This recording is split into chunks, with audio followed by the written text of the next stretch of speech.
Hello, good morning. Welcome to another episode of Burning Crowns, Burning Wheel role-playing game show. Yay! So Sam cannot join us today. We knew this, so it's going to be a super sweet, happy two-player Burning Wheel. Well, three-player, but two. Just like characters. last week. Just like last week. Well, we started. We had 1 hour with you before things happened. Before the great uncoming. That's fine. Let the new prophet be cloistered away. Yeah, he's got a lot of responsibilities right now. Cool. So Mason, how are you? Oh, I'm fine, thank you. Daniel. Busy, very busy. Leading up to this, I have been working on finishing my masters, and once we're done here, I will be finishing it off and handing it in approximately 6 hours after we finish. Wow. Well, congratulations. That's good stuff. Squared away and good to go. Yeah, that's awesome. I assume it's a master's in sorcery study. Yeah. Defense against the dark arts. It's Was he going to end up dead next episode? Exactly. No, it's Mastery of Science. I'm studying informatics. I don't know if I'm gonna pass based on like this report, but it's do or die. So Cool. No, that's awesome. I had a roommate who was he didn't do a master's program in informatics or whatever, but Penn State offered a informatics degree, and that's kind of what he did. And Nice. he's probably the smartest person I've ever met. So I think I'm in good company with you too, based on if everything was the whole world based around Burning Wheel. So I'm right. hey, AP Yeah. Gaming Reel. Sorry about having to bail last episode. Hey, no worries. I don't man. know if you told anybody what happened. No, we left it Okay. very vague. If you'll recall at the beginning of the episode, I talked about having to leave my mom at the airport. Yeah. At the end of the first hour, I got an email from my mom saying that it was the wrong day and her flight was tomorrow and to come pick her up immediately. Yeah. I mean, hey, what can So I you was do? I went to the break. I was just like, all right, going to the bathroom, getting a drink, doing some stretches, check my email, and oh my fucking God! Red alert. It's all right, dude. That's definitely a family emergency. Yeah. Yeah. That's no worries. She made her flight. She's in Spain now and sending me mocking emails about how warm it is there. She's in space now? Spain. Space? Spain. Space. It's Portugal. That's an old one. Oh, I mean, Portal 2 isn't that long ago, mate. Don't hit me with that Firefly was a decade ago. Shit. Too real. Abort. Ew, that's gross. Okay, so we're playing Burning Wheel today. So this is I think this will be episode 18 of our series. So we kind of all know the drill. Let's talk about our beliefs, and then we'll get to playing. So let's start with let's just keep it going. Ronald Swan, AP Gaming. Yeah, some shit happened last episode, apparently. I didn't watch the episode. Yeah, I think we caught you up. I did get caught up. Listen, I've been super busy playing Horizon Zero Dawn. Like, that game has utterly consumed my life. So, here can we talk about that real quick? Can we talk about that? Let's talk about that. Let's talk about Horizon Zero Dawn real quick. Aloy is fucking amazing. Geralt of Rivia is also amazing. He's one of the background voice actors, but he still does the Geralt of Rivia voice the whole time. Nice. So you'll be walking past an Ostrom merchant, and he'll be like, "I've got things for sale," and I'm like, "Geralt, is that you?"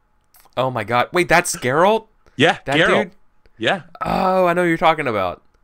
Yeah, man, that game. I don't know. I played that game for 4 hours, and it was fun. Did you murder a bunch of dinosaurs? Yeah, dude, I stealth shot those seeker dudes in the eye like every single time. That feels really good. Yeah. And then I don't know. I killed the Sabretooth dude with the tripcaster, and then I was like, yeah, I'm done. I'm like 20 hours in, and I hadn't used the tripcaster since like the first hour of the game. Yeah. And then you have to use it later in the game, and I was like, I forgot this weapon existed. There are a bunch of fights that probably would have been a lot easier if I'd used this thing.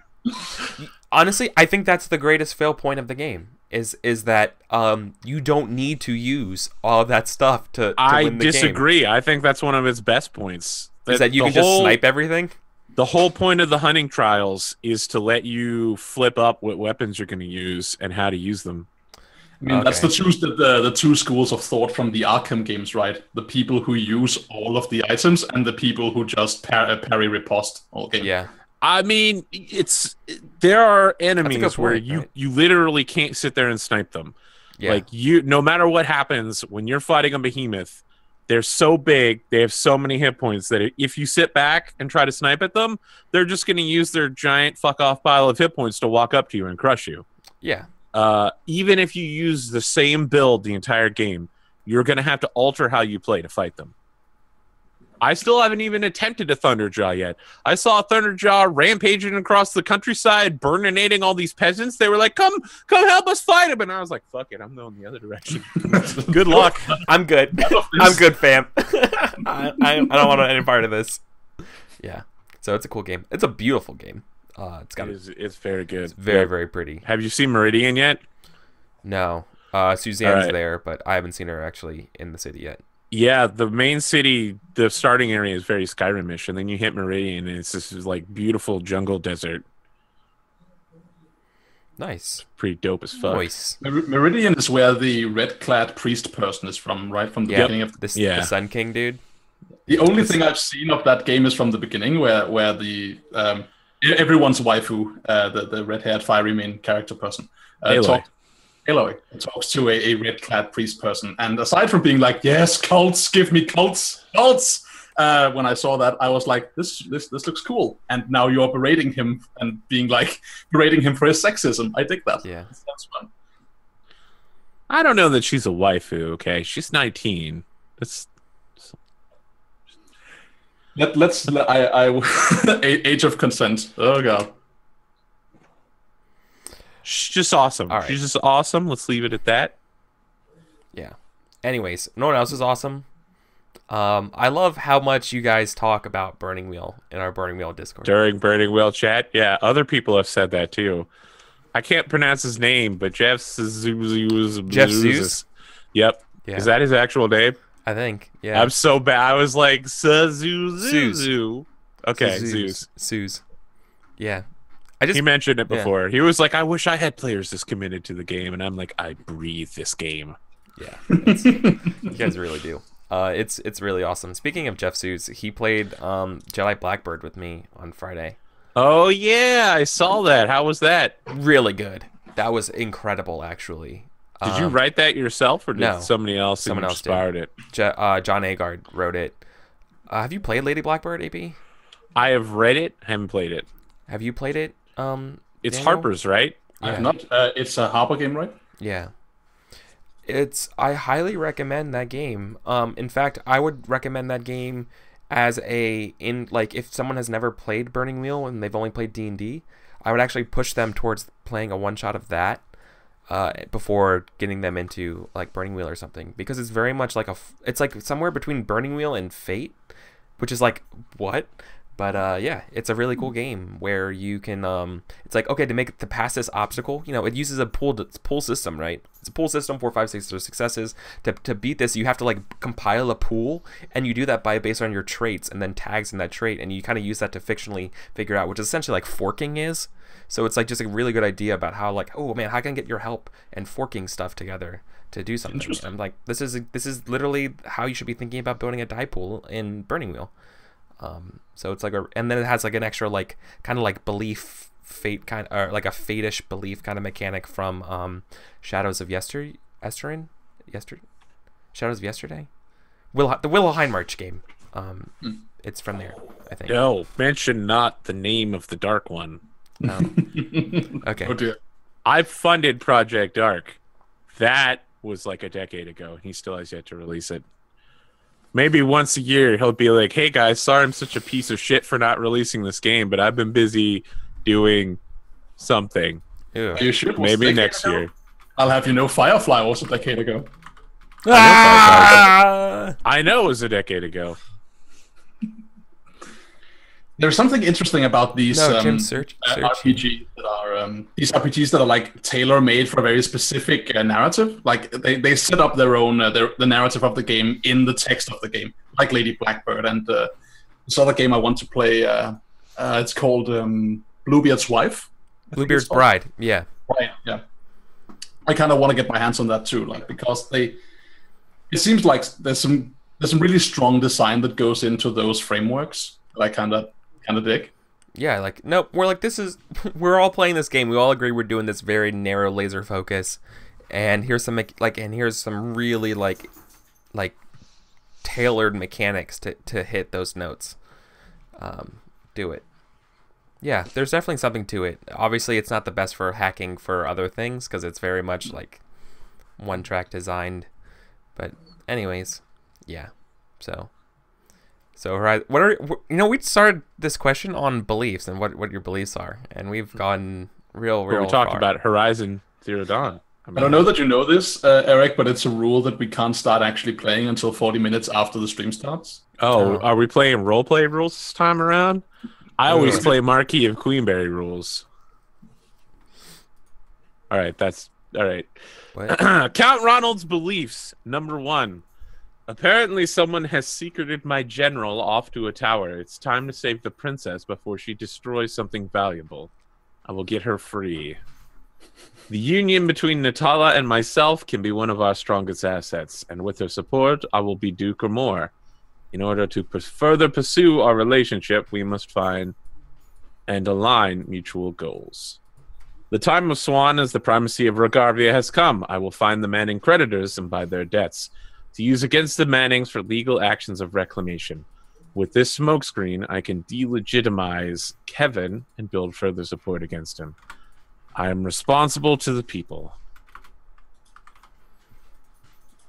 Nice. That's same instincts? Same instincts.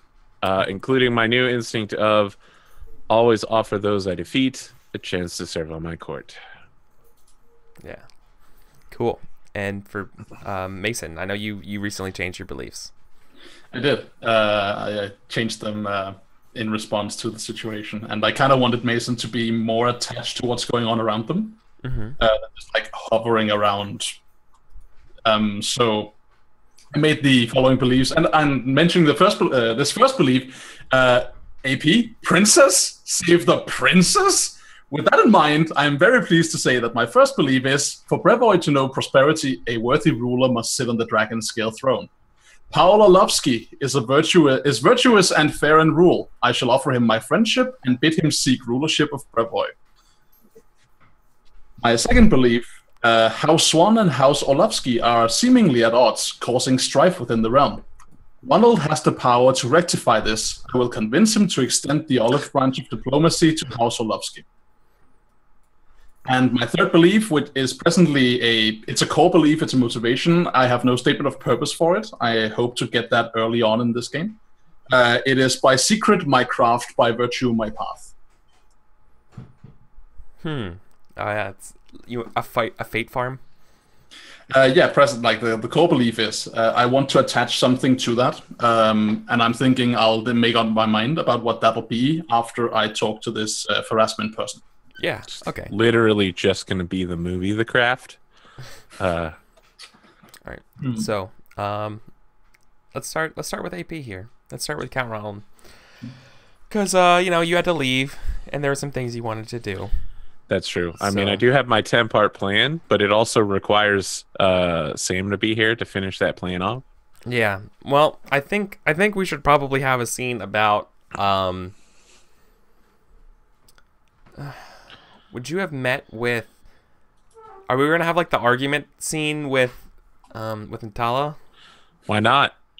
I mean, that it's a perfect opening because I don't know Mason's missing yet. Exactly.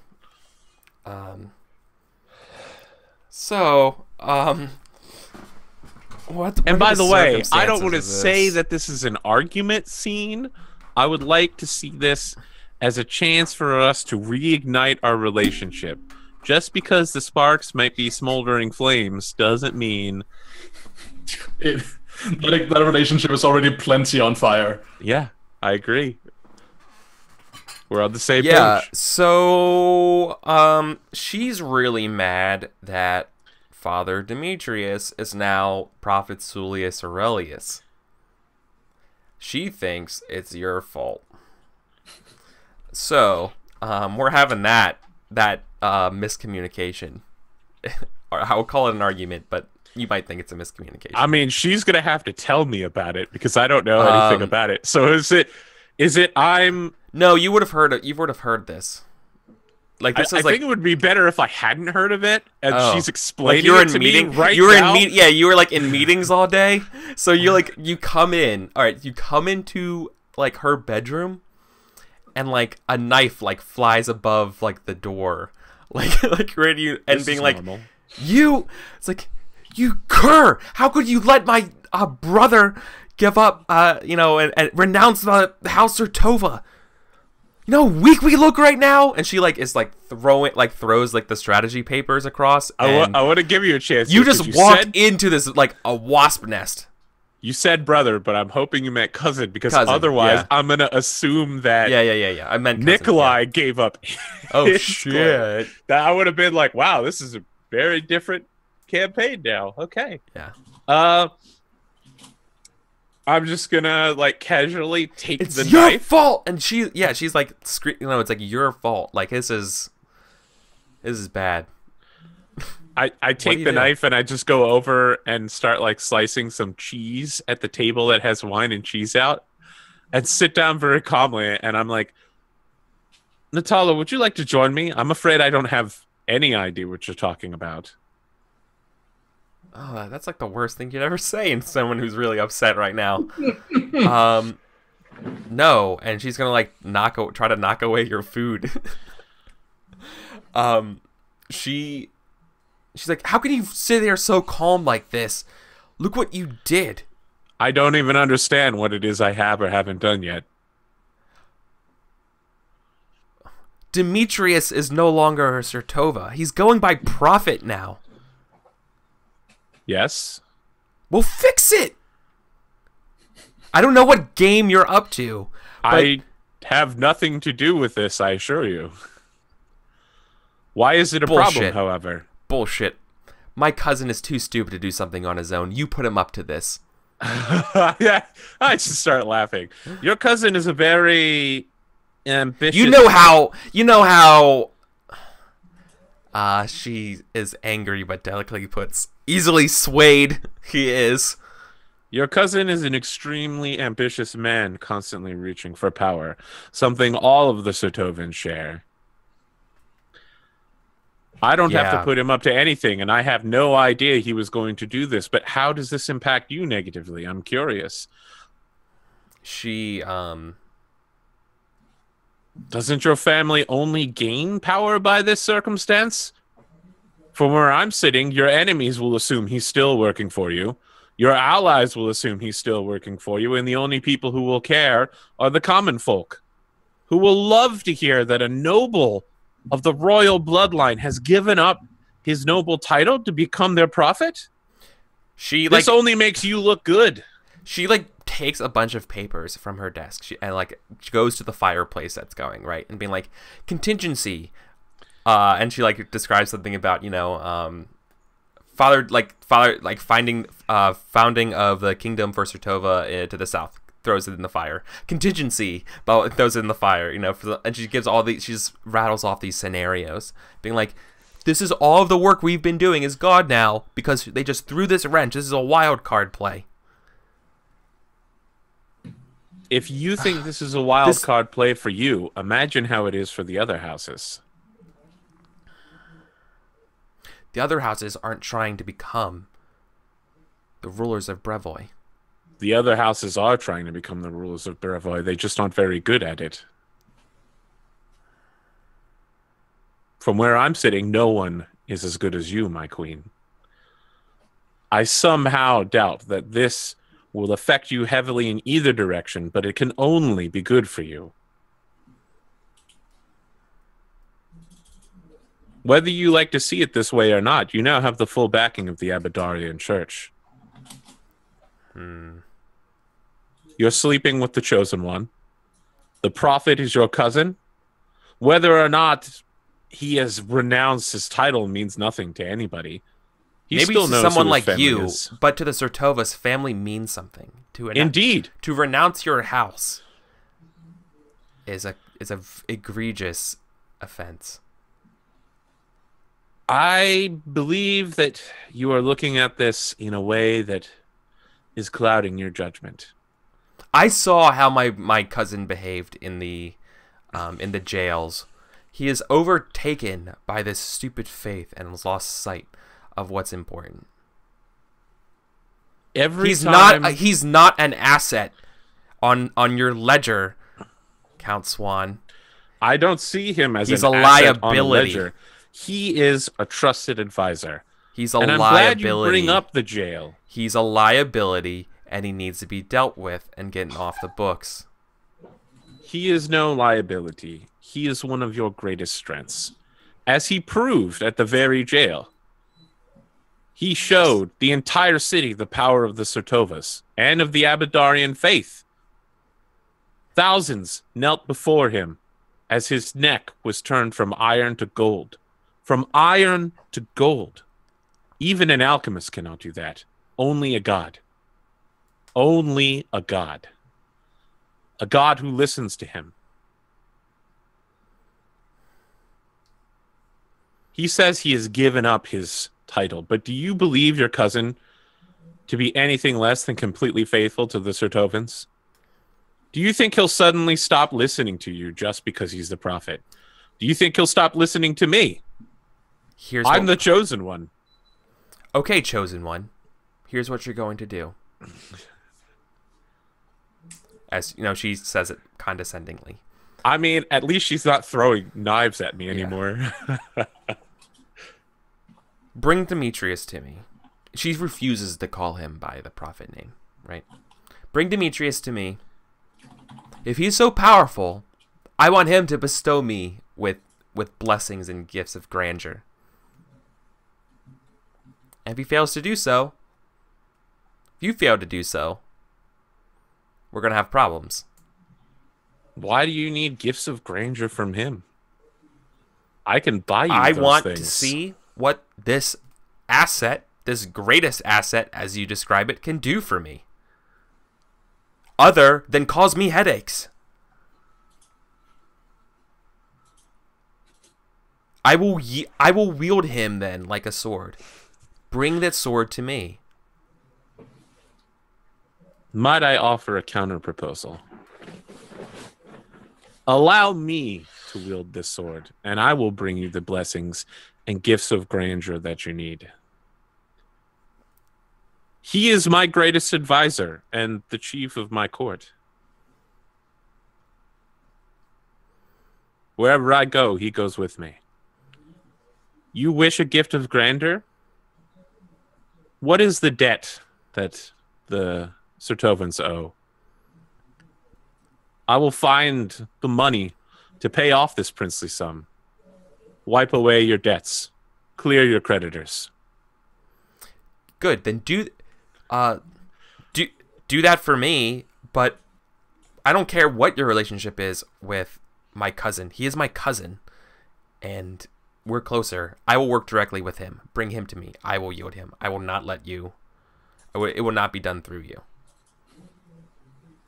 So I think we need to make a test. I feel like we're making a test, yeah. Right. What are we doing? Do you see, AP, this short-sighted lady? I mean, she just needs to be guided down the correct path. I mean, this is probably just a versus persuade because we like to get to see each other's through here, right? We don't have to do a duel. I mean, is there a belief on the line right now? I have a belief about aligning our goals, but we don't need to do a duel of wits about it. Yeah, I don't think we have to do a. I was thinking it's just a short duel of wits, but I don't think so. Okay. I mean, this is not about aligning your goals, right? Listen, Mason. I don't think that you're in a position to be arguing about short-sighted women right now. Yeah. All right. So, let's do this then. Oh wow. I'm gonna try call it in a whole bunch of shit, man. Right? So, let me look at this. It's, versus persuasion, both of them have something they want. Yeah. So, like, directly, she wants you to bring Father Demetrius to her, and let's just leave it at that. You're gonna bring him to her, and she'll take it from there. And doesn't want you to meddle in this. She wants to work directly with her cousin. It's a power move from her. So my side is that I want Natala to recognize that I'm one of the strongest assets she has on the table, and that furthering our relationship together can only make us stronger, and the things she thinks make her weaker are her greatest strengths. Uh, let me see something real quick, because I think Oh, she's going to actually pull some weight here. Didn't you want, didn't you say that what you wanted was for her to let you wield Demetrius as a sword instead of... Yeah, but that's secondary. My intent is always that we further our relationship here. We've been a bit on the fraying edge. It's clear from this conversation she still doesn't fully respect Ronald's advisory capacity. She can't draw in her Sertovan affiliations, right, for this test? That is It's largely only for meaning- circles, right? Yes. Yeah, okay. Never mind. I was thinking about You something about... you can always, there's always a level of fictional positioning to go on, right? Like, if you are affiliated with... if you're affiliated with the army and you're having a discussion in the middle of an army camp, you are likely to be able to say, I would like advantage. And yeah. So I think I'm going to give her advantage on this only because she is also the Queen Regent and that's her cousin. She's the Queen Dowager. Yeah. Right. She has no living children, so she cannot be the Queen Regent. Oh. We'll work on Queen that. Dowager? We'll work on that. What was it? Yeah. Queen Dowager. Okay. We'll work on her being queen. So, I'll rewrite some Lion King songs for you. Yeah. Persuade, counsel-wise, noble-wise, ambition-wise. How does counsel-wise figure into this? She needs to talk to them directly for their counsel. She's going to make... so her goal... She's bringing Demetrius to be part of her council directly. Let me... Just how she's using you to get a demon. She's like, fine, you know what? I'll have a god on my side too. That sounds great. Yeah. Right? Yeah, let me play the devil's advocate here and say, surely that has no bearing on the conversation. That is what she intends to achieve in the end. Okay. That's just my suggestion, not because I respect your authority, but I, of course, as a good player, want to mention that's fair. That's fair. Also, it wouldn't have really have come up then. I mean, her throwing out all the contingencies she wrote with the council. So actually, I'm not sure. That's why I also would bring in counsel-wise is her plots and schemings of that. So I'm rolling 10 dice. I'll do persuasion, and I'll fork etiquette, seduction, administration, noble-wise, lord-wise, and court-wise. Okay. I didn't actually count that. All right. Oh. 1, 2, 3, 4, 5, 6. Oh boy. You know what? I'll just go ahead and put my 2 persona in it, because why the fuck not? Why not? I didn't need that persona anyway. 5 successes. Oh, fucking son of a bitch, Eric. I believe. Well, that's green, so get wrecked. And I'll fade it too. Nice. Yeah. I'm gonna fade it as well. Let's see what happens. I've got okay. 7, 8. Sorry, you win. 8 versus 6. And I win by 2, right? Is Yeah. that the flourish? Can embellish on your victory a bit? Yeah. Yeah, so it's probably something like moving to take her by the hips and Careless Whisper style bedroom scene music starts playing. as I'm just like, we don't need to talk about this any further. I will be your sword for you.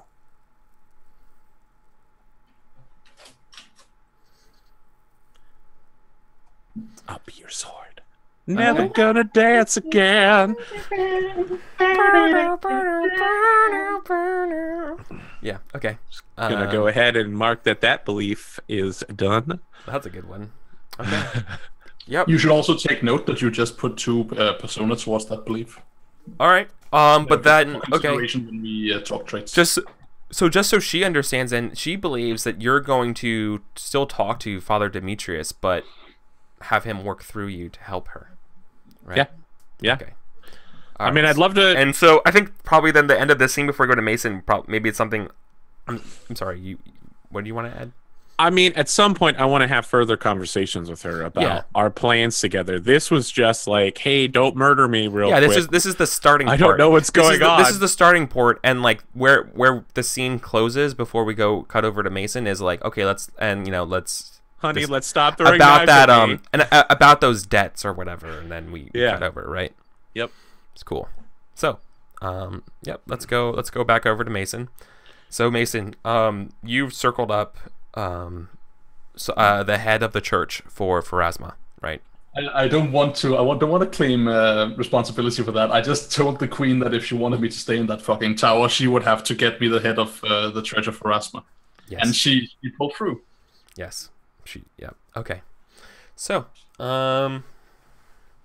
boy, yeah. Let's kind of get ready to go talk to our. I was going back and forth on a few like different names of that, but I found one in the Pathfinder books that I really liked, and I'm going. So the head of this branch of Pharasma is the Echo of Lost Divinity. Oh. So that's her name, or at least that's the title, and that's what she goes by. That sounds super awesome. I think what happened is that I think the church, following the death of Aridin, the Church of Pharasma is like undergoing some like big, capital B, capital C changes, some real big changes. And I think that's why the head of the person is now this.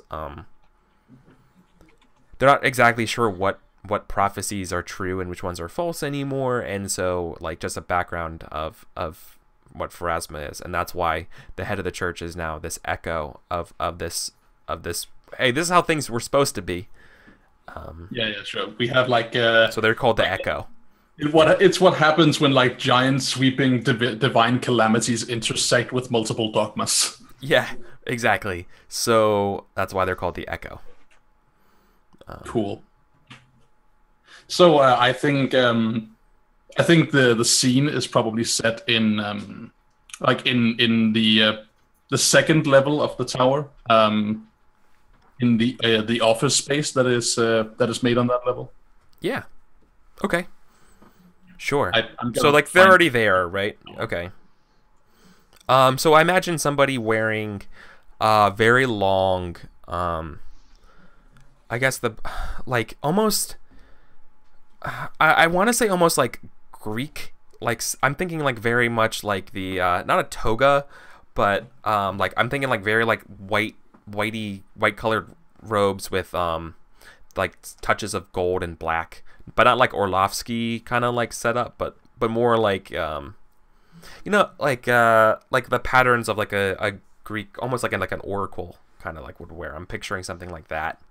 And like, I mean, Pharasma has lots of swirly swirls to represent the endlessness of death. Yeah, right, so that's what I'm thinking. I'm thinking like a lot of like blocky swirls like embroidered around Hearthstone. Yeah, kind of like Hearthstone-y things around the clothing in black and gold. All right, so this woman is May. I understand. So, yeah. So I assume that she's been let in by whoever guards the door to the tower, and as she ascends the steps, I go to greet this person because the Echo of Lost Divinity is of course an important person. Yeah. I think she looks at you with you see that her eyes are cloudy, but she like looks at you and sees you and it's like, yes, Mason. You know my name. I, And I, as I stepped before her, I'm not wearing any like pomp or gallantry or like I'm not wearing any fine garment. I am in very simple garb, which I wear when I'm just your master, your dead master is Harkon, right? What was it? Yeah. Hagon? Harkon? Well, my maybe dead master. Yeah. He's probably dead, but to Mason, presumably dead. He's gone, and Mason kind of like the interesting thing is that Mason hopes he's not dead, but at the same time fears that if he is not dead, that means he abandoned her. Well, I think what the Echo will say then is like, Mason, yes, I know your master, not new, but like I know your master. We met a few times. I like smile at him. As I'm happy to hear this, and I don't know what to make of this. Like if she's using, if she's not using past tense on purpose or something. I don't want to like assume that she's omniscient. So I just like, I say when no. I think it's fair to think that the Echo of Lost Divinity is very careful with the words that they say. Yeah, probably. In that case, I will put more weight to it. I'm like, you know him? Yes. We haven't spoken some time, but she kind of like does a little head eyes back, and there's probably like in her head the flashbacky things to last time they met. But yeah. I extend my hands to her, basically to like let me guide you to your chair. It's like I'm sure you've seen them more recently than I have. The last time I saw my master was years ago. Yeah. I don't know what became of him or the other members of the order. Yeah. She So you lead her to her chair, right? Yeah, I think I want to seat her in like base. So there's this long table on this level that has like 8 chairs surrounding it, and I feel like I don't sit at the head of the table and then she can sit. Like I place her like in the middle of the side of the table and I sit opposite to her. Mm-hmm. Sure. She sits very like up and proper, and she says, "A lot of I wish our first meeting could have been on better footing." I had never thought to speak with you until recently. Don't get me wrong, it's not that I did not mean to pay my respects to the Lady of Death, merely that I never thought I would be alone in a room with the Echo of Lost Whispers. Lost Divinity. Yeah.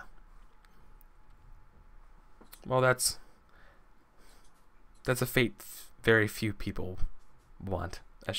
That's her attempt at humor. Mason, he like probably understands that it's an attempt at humor, but instead like looks. I look like her words weigh heavy on me, and I say, "Fate is why I have called you here." And fate is why I came. I must ask you, for I have recently been exposed to something that reaches beyond and above what I thought was made knowable to those who still walk in their mortal coil. And maybe I suspect it, as do most of us who heed the old tales, but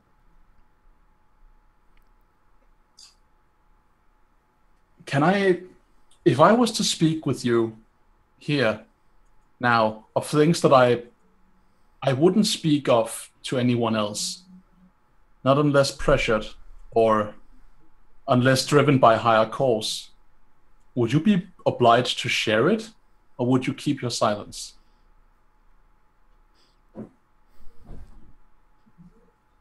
I think you say, to serve Our Lady of Death,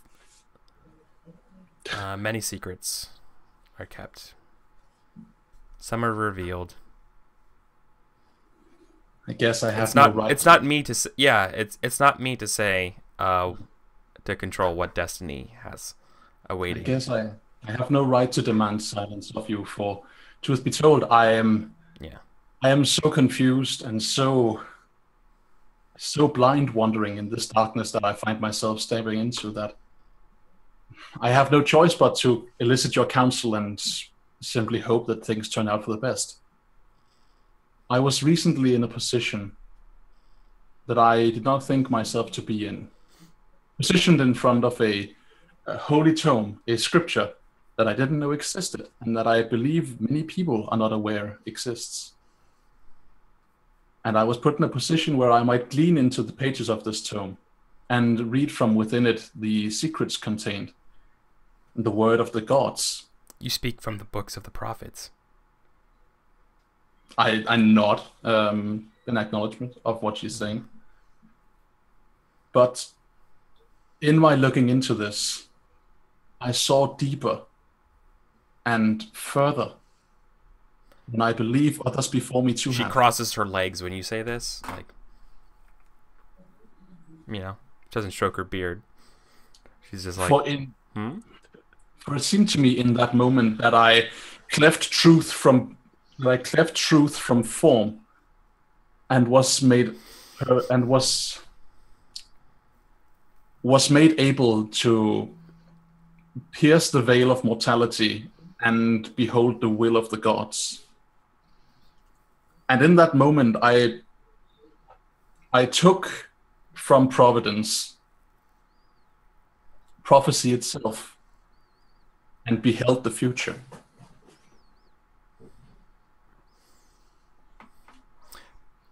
Mason, I must warn you. Beware those books by the prophets. While the Church of Abadar holds them,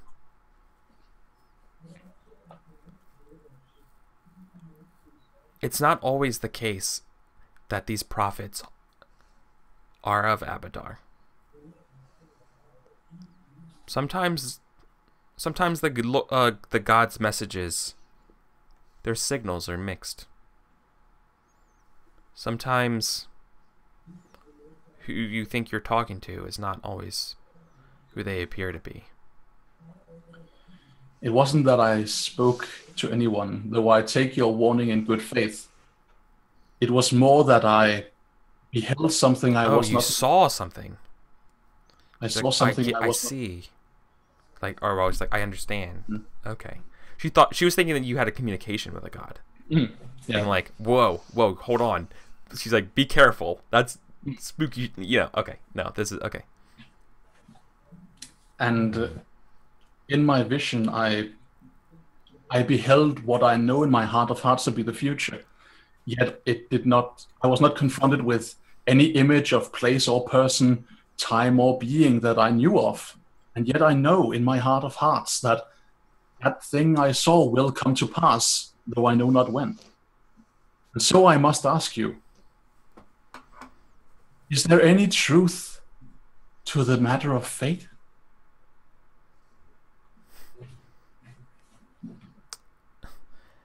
There's oh boy. That's a tough question. Is there any truth to the matter of fate? That is exactly why I asked for this person to be here, right? Because I have, like, after seeing what I know to be the future, yet being completely unable to explain it, Mason is faced with, like, essentially the pressing nihilism of predeterminism. Yeah. Does shit matter if it's all set in stone? Yeah.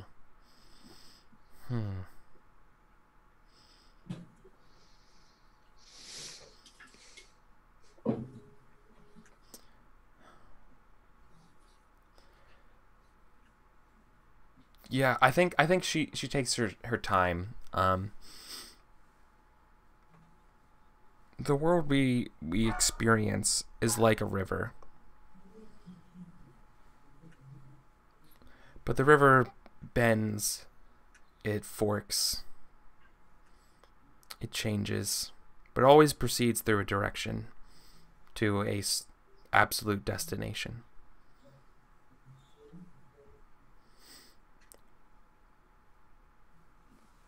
If the destination is absolute, when we travel, when we do not know the paths of when we travel this river, which path the current will take us down. But the destination is always absolute, and it's to Pharasma's embrace, is to her great bureaucratic castle of soul processing. I look at her, and when she says that, I look disappointed because I brought her here in hopes of gaining the boneyard is what it's called. I brought her here in the hope of gaining keener insight. Yet I found myself I find her telling me some platitude about all. It's absolutely platitude.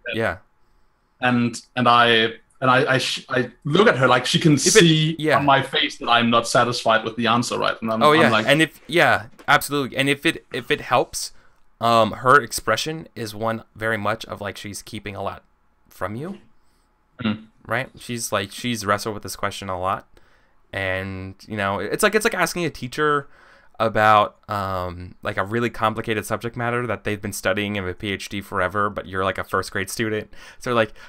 Yeah, I mean you got it. That's right. It's like there's volumes on this topic. I'm not satisfied. I'm although I maybe know in the back of my mind that this is really complicated and asking her this is unfair. I feel this burden, like I need to pressure her for an answer. I need more, so I do so, and I kind of not throw myself at her, but I'm like I sit forward, like I get very aggressive in my body language as I look at her, and I'm like, that is not what I meant. Don't attempt to throw me off the scent of this quest. All who have life must fear death. All who have life will embrace it at some point. That all know, from the oldest man to the youngest babe. I ask if there is any purpose to the road we walk on our path to this destination. If it is all determined ahead of time, why does anything matter? And if it's not determined ahead of time, what is the purpose of your God? And I'm beating away at this facade of hers. I don't want her to just tell me nothing. So this is perfect. Give me something. Yeah. So Will she cave you're to that, going to need to like coerce her, kind of, right? Be like, no, I need this answer. Yeah.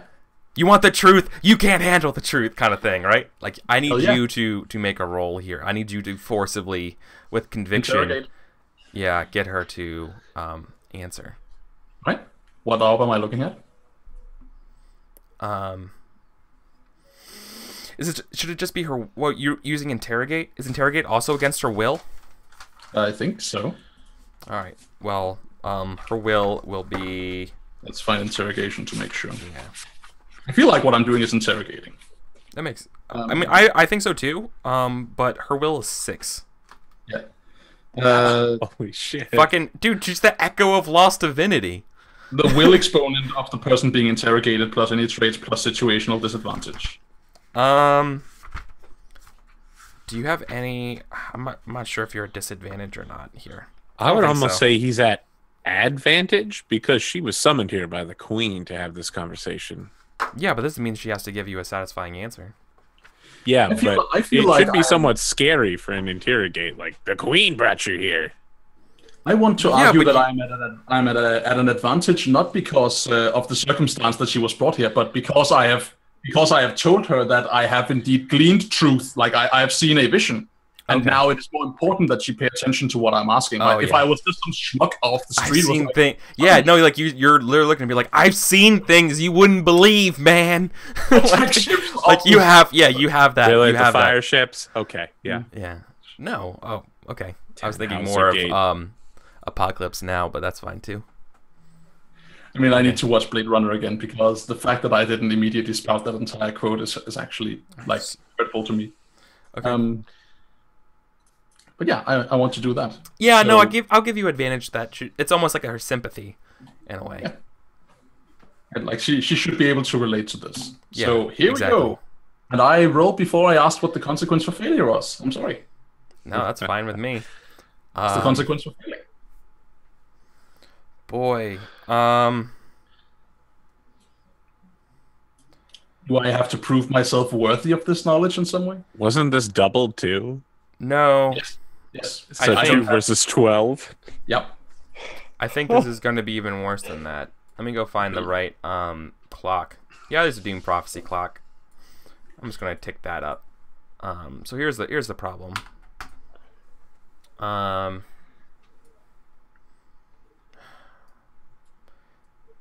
Wait, is this a Doom Prophecy or Doom to the City clock? I don't know which ones these are. I I mean, don't this know what sounds the like codes are. Doom Prophecy to me. Yeah. Okay. Good job continuing to raise the Doom So Prophecy clock. you know what she said? No, I mean, I think she's going to give you a vague answer, and I think it's going to be one of those things where it's like, what's the point of Pharasma in this church? Is that death is and always inescapably inevitable. There are forces, though, that will fight this to the very last and bend and cheat and break every sort of natural law and the threat and twist and knot the threads of fate in grotesque and obscene ways.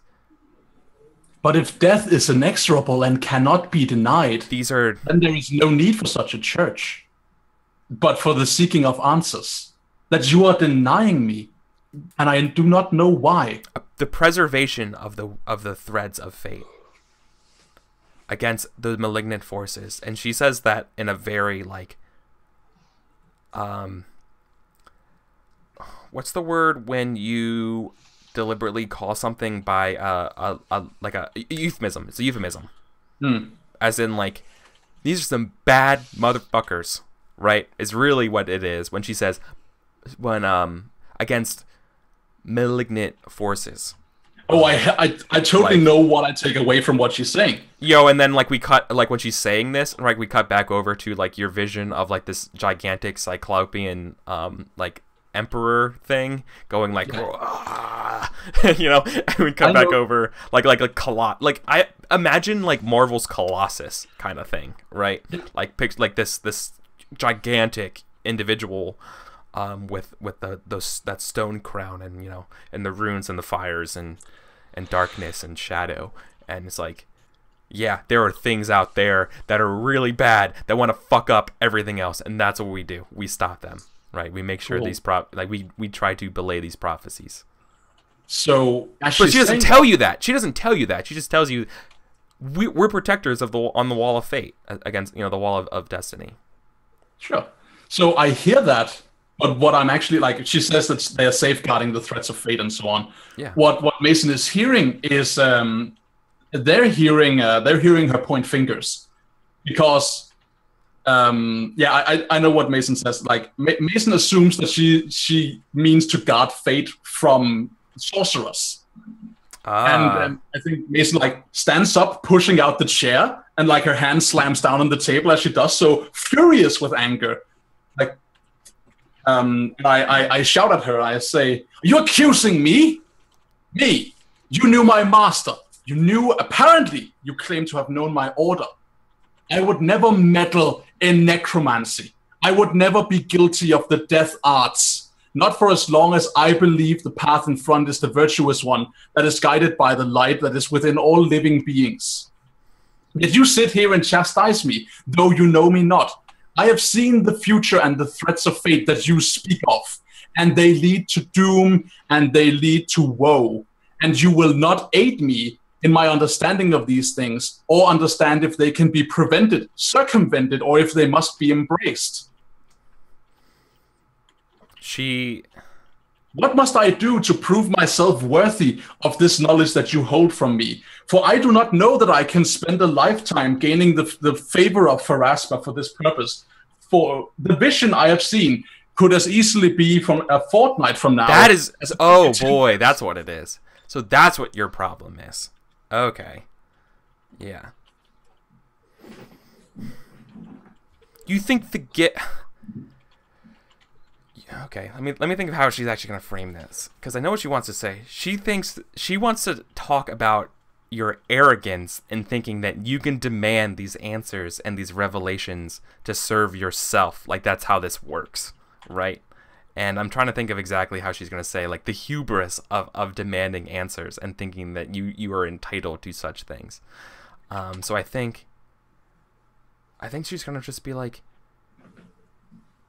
I do not levy the charges of necromancy against you, secret searcher. But I do levy a charge of arrogance. How secrets? so? What is you are not entitled to know what these prophecies foretell, how to prevent. You're not entitled to know why or how, or to gain insight to anything than what you already know already. These are not secrets. You are not special. I demand only insight for the safety of the realm. Well, if only it worked that way. If only it did.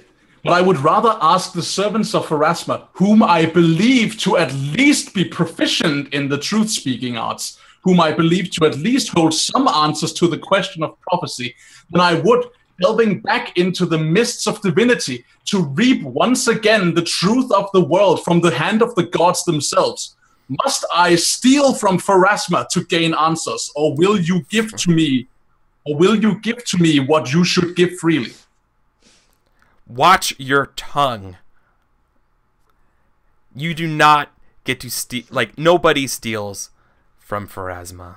And yet here I stand, guilty of theft from your goddess, though not Those by are not choice or design. Those are not those things you saw were not stolen. They were given. Those were gifts. You are not entitled to more gifts.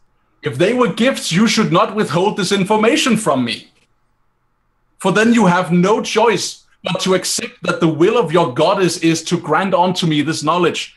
And if that is the will of your goddess, shouldn't you be seeking to assist her? It is not my place to... If it is not your place, no, then it's whose not. place is it? Who Yours. among this... No one can assist you guiding through what she chooses to reveal to you.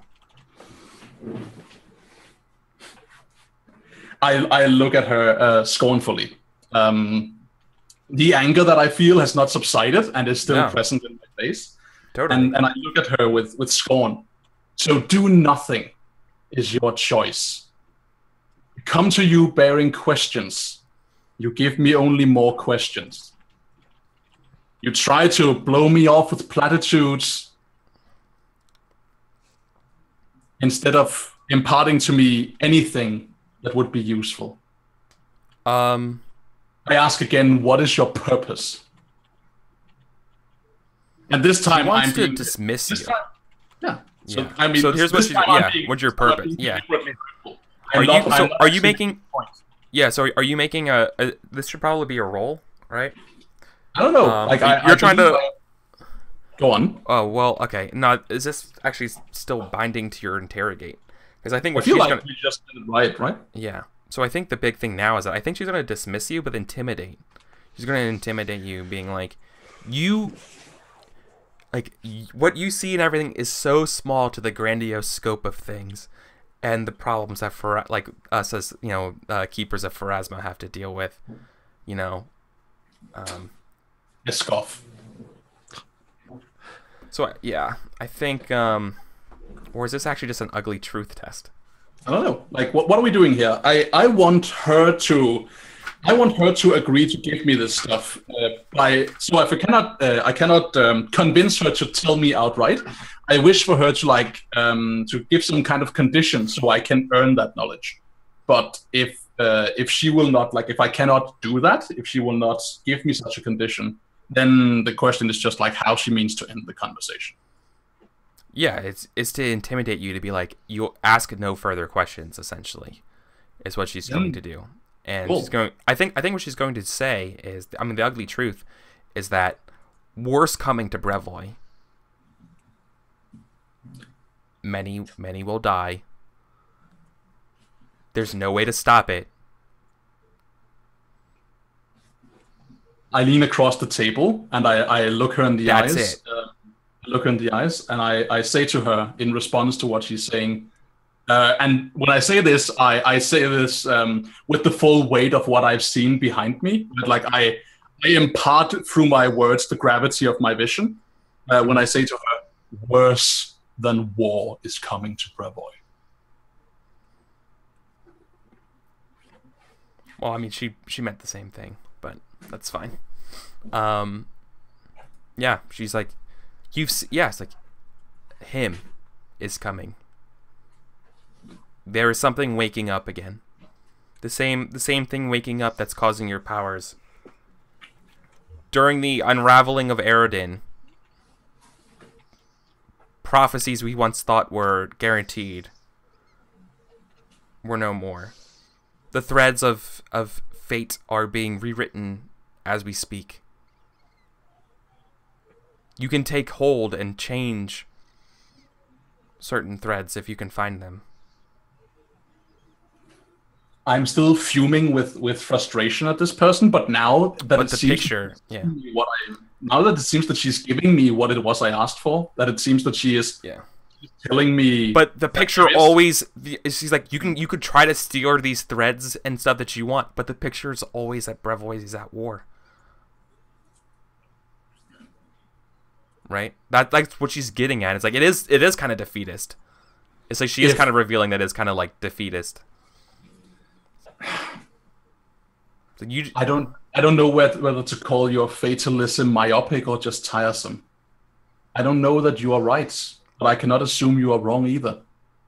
You've given me something to think about, although you did fight me for it. She it's like, you know, as if the gifts of prophecy were something that I asked for, as if I want to be myopic, you know, like as if I did not look around and see any way of stopping this already. Do everyone a favor. Ask no more questions or assistance from the Church of Pharasma. I'm afraid that well is dry. Good evening, as she like stands up and walks away. Yeah, although I like I follow her to the steps and don't say a word of goodbye to her.